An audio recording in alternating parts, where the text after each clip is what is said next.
السلام علیکم ورحمۃ اللہ وبرکاتہ۔ بسم اللہ الرحمن الرحیم والصلاة والسلام علی رسولہ الکریم، اما بعد۔ خواتین و حضرات، پروگرام اسلام کے مطابق کے ساتھ خلیق الرحمن آپ کی خدمت میں حاضر۔ آج کی نشست میں جس موضوع پر ہم بات کرنے چلے ہیں وہ انتہائی حساس ترین موضوع ہے کہ پاکستان میں کس طرح قانون سازی میں اسلامائزیشن کے حوالے سے جو قانون سازی ہوتی ہے اس میں کس طرح رکاوٹیں ڈالی جاتی ہیں اور غیر اسلامی قوانین کو داخل کرنے کے لیے کس قسم کی ناپاک کوششیں پاکستان میں ہوتی رہتی ہیں۔ اسی سلسلے کی ایک کڑی حال ہی میں انٹروڈیوس کیا جانے والا بل ہے، جس کے اندر جس کا عنوان تو بڑا اچھا ہے کہ جبری طور پر مذہب کو تبدیل نہیں کروایا جا سکے گا۔ اس حوالے سے ایک بل ہے اور جس کا نام ہے پروہیبیشن آف فورسڈ کنورژن بل 2021، یعنی جبری طور پر مذہب کو تبدیل کرانے کے خلاف ایک بل تیار کیا گیا۔ عنوان تو اس کا بہت اچھا ہے کہ جبری طور پر مذہب کو تبدیل نہیں کروایا جا سکے گا، لیکن اس عنوان کے نیچے جو کچھ ہے وہ سارا گند ہی ہے، جس کو اگر ایک جملے میں بیان کیا ہے تب وہ یہ ہے کہ اس عنوان کے نیچے اصل مقصد یہ ہے کہ جو اسلام کو قبول کرنا چاہے جبری طور پر اس کو اسلام قبول کرنے سے روکا جائے گا۔ ناظرین، یقیناً آپ کو حیرت ہو رہی ہوگی، پاکستان کا مطلب کیا لا الہ الا اللہ جیسی دھرتی کے اندر یہ ناپاک کوشش ہو رہی ہے۔ اس کوشش کا جو آغاز ہے دراصل وہ 2015 میں ہو چکا تھا۔ پاکستان کے چاروں صوبوں میں چونکہ معذرت کے ساتھ دینداری کے حوالے سے تقابلی طور پر صوبہ سندھ بہت نچلی سطح پر آتا ہے۔ پھر یہ ہے کہ صوبہ سندھ کے اندر عمومی طور پر ایک خاص فرقے کی، ایک خاص طبقے کی حکمرانی ہوتی ہے، جس کی وجہ سے وہاں کوئی بھی خلاف اسلام قانون کی جو لیجسلیشن ہے، قانون سازی ہے، وہ نسبتاً دیگر صوبوں کی نسبتاً بہت آسان ہوتی ہے۔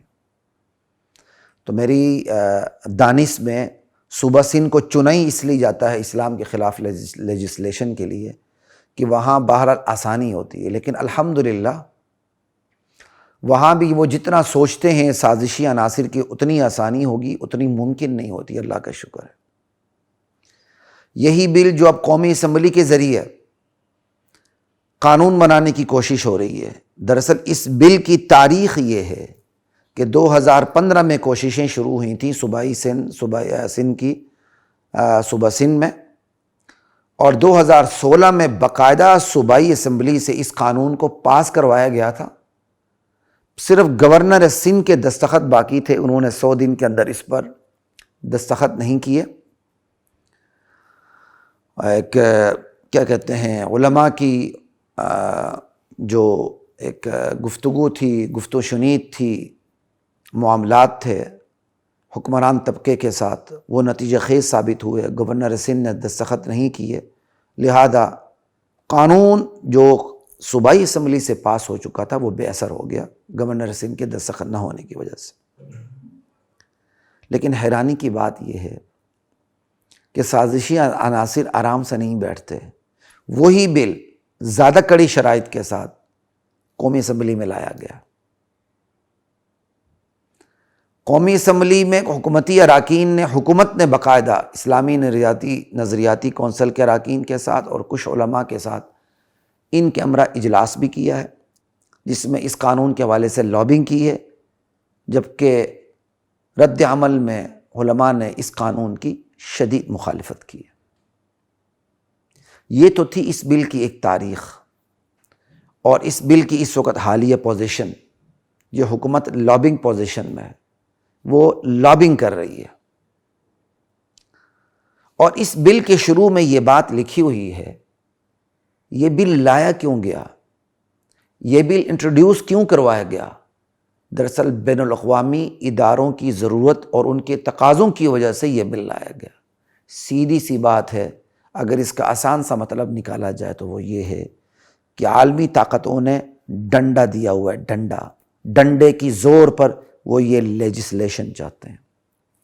لامحالہ آپ کے دل میں یہ سوال پیدا ہوگا کہ قانون ہے کیا بھلا، جس کا عنوان اور کچھ معنون کچھ اور عنوان ہے کہ جبراً مذہب کو تبدیل نہیں کروایا جا سکے گا، اور اس عنوان کی چھتری تلے جو کچھ ہے وہ یہ کہ اسلام کو کوئی قبول کرنا چاہے تو وہ قبول نہیں کر سکے گا 18 سال کی عمر تک، اور 18 سال کی عمر کے بعد بھی اس کے لیے قبولیت مشکل بنا دی جائے گی۔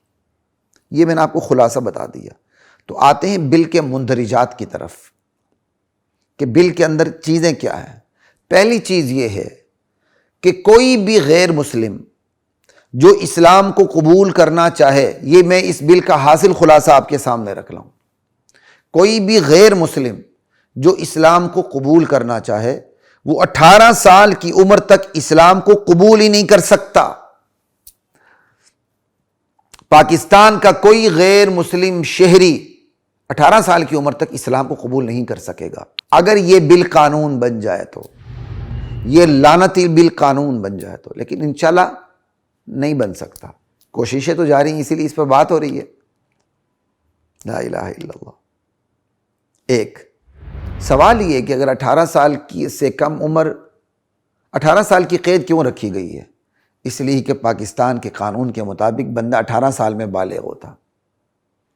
اللہ کے قانون کے مطابق 18 سال میں تو اس پر نماز بھی فرض ہو جاتی ہے، صاحب نصاب ہے تو زکوٰۃ بھی فرض ہو جاتی ہے، قربانی بھی فرض ہو جاتی ہے، صاحب نصاب استطاعت ہے تو حج بھی فرض ہو جاتا ہے، اور اپنے موقع پر اس پر جہاد بھی فرض ہو جاتا ہے۔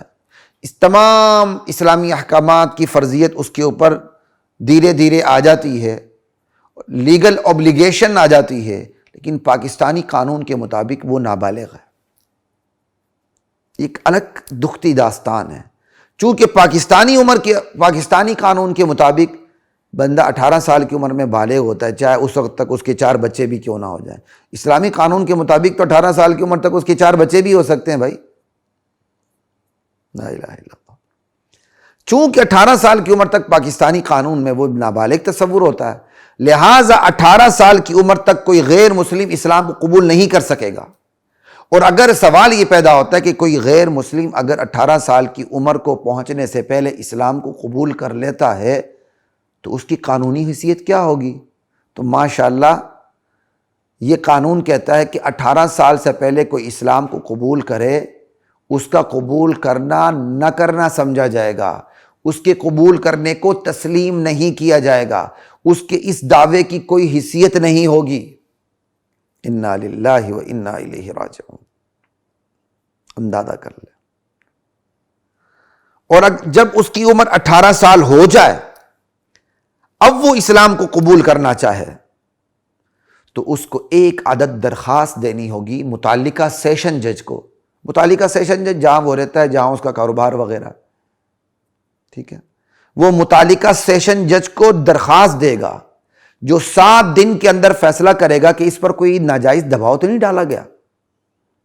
7 دن کے بعد تسلی کرنے کے بعد وہ اس شخص کو، اس خواہش مند کو جو اسلام قبول کرنا چاہتا ہے، 90 دن کے لیے یعنی 3 مہینوں کے لیے اپنی نگرانی میں رکھے گا، انڈر آبزرویشن ہوگا سیشن جج کے۔